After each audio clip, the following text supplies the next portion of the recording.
आज हम एक बहुत ही दिलचस्प कहानी पर बात करने वाले हैं। एक ऐसे गांव की कहानी जो सुनने में तो शायद काल्पनिक लगे, लेकिन इसकी सच्चाई हमारी और आपकी रोजमर्रा की जिंदगी से बहुत गहराई से जुड़ी है। इस गांव का नाम है सुखपुर। तो चलिए बिना किसी देरी के इस कहानी में उतरते हैं और समझते हैं कि आखिर किसी भी समाज को खुशहाल और सुरक्षित बनाने का असली राज क्या है। अब सबसे पहला और बुनियादी सवाल जो हमारे दिमाग में आता है वो ये है कि किसी गांव या समाज की खुशी का असली रहस्य आखिर होता क्या है।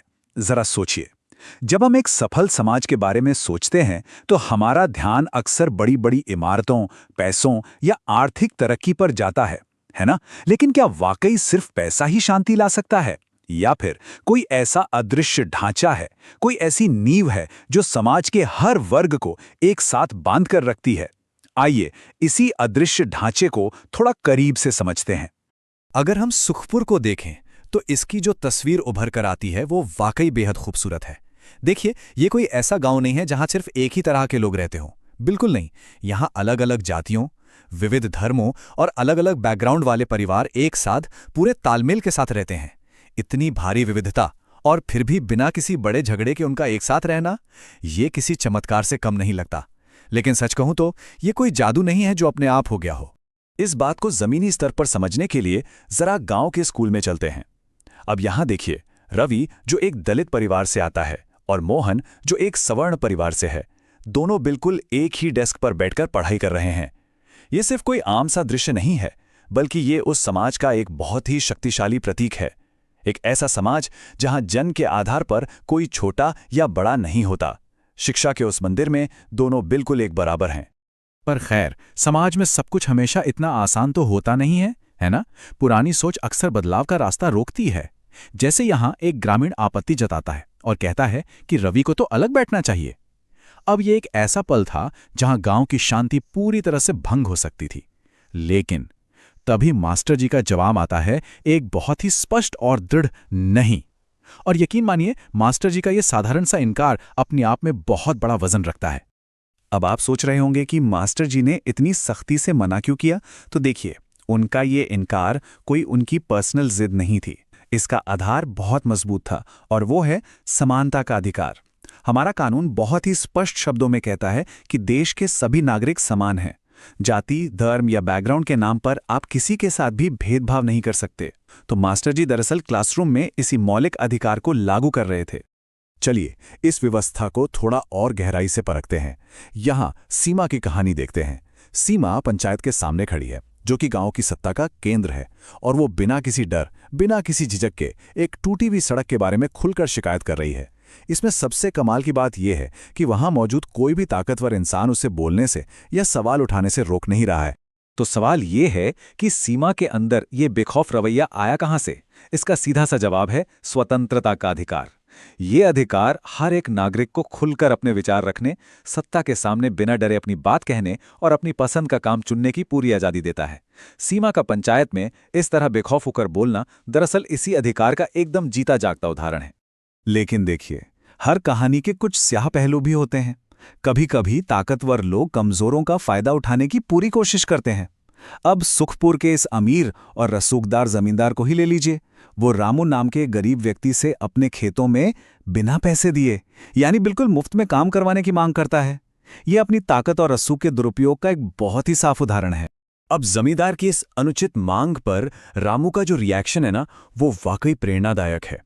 वो दबने या चुप रहने के बजाय सीधा कहता है, ये गलत है। जरा सोचिए, एक ताकतवर जमींदार की आंखों में आंखें डालकर अन्याय का इस तरह विरोध करना, ये कोई छोटी बात नहीं है। रामू का ये विरोध सीधे तौर पर न्याय की मांग है।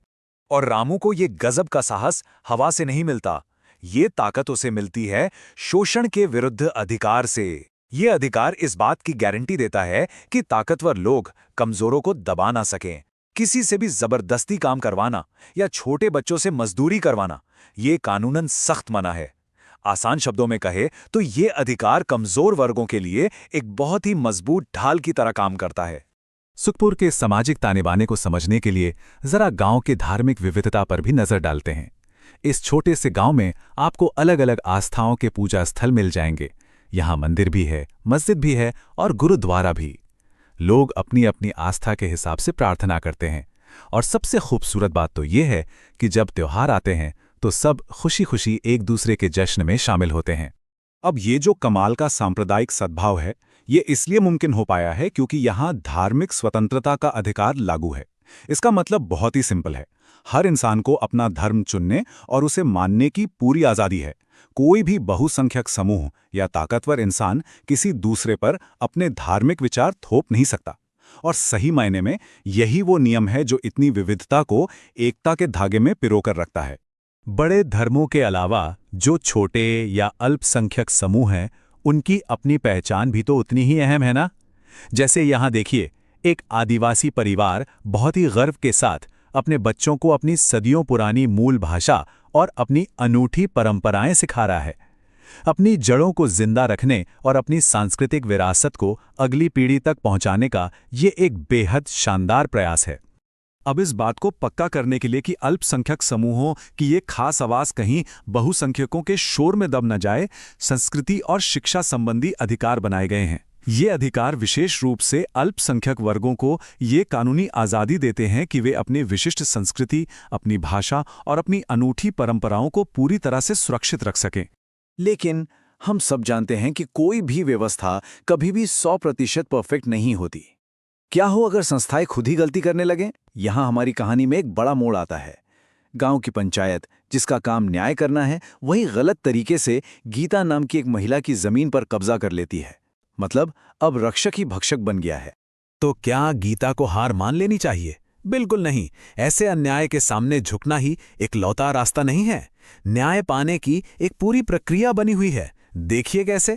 सबसे पहले पंचायत जमीन छीनती है, फिर गीता घर पर चुप नहीं बैठती, वो सीधे अदालत का दरवाजा खटखटाती है, और अंत में भारत का सर्वोच्च न्यायालय यानी सुप्रीम कोर्ट इस मामले में दखल देता है और गीता को उसका हक वापस दिलाता है।